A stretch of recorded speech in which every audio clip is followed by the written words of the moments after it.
سوال کیا جا سکتا ہے کہ قرآن مجید کی روح سے جنات تو اچھی مخلوق ہیں، پھر جہنم کی آگ سے ان کو کیا تکلیف ہو سکتی ہے؟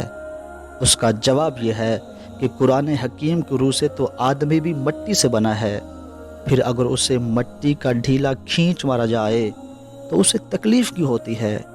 حقیقت یہ ہے کہ انسان کا پورا جسم اگرچہ زمین کے مادوں سے بنا ہے، مگر جب ان سے گوشت پوست کا زندہ انسان وجود میں آ جاتا ہے تو وہ ان مادوں سے بالکل مختلف چیز بن جاتا ہے، اور انہی مادوں سے بنی ہوئی دوسری چیزیں اس کے لیے اذیت کا ذریعہ بن جاتی ہیں۔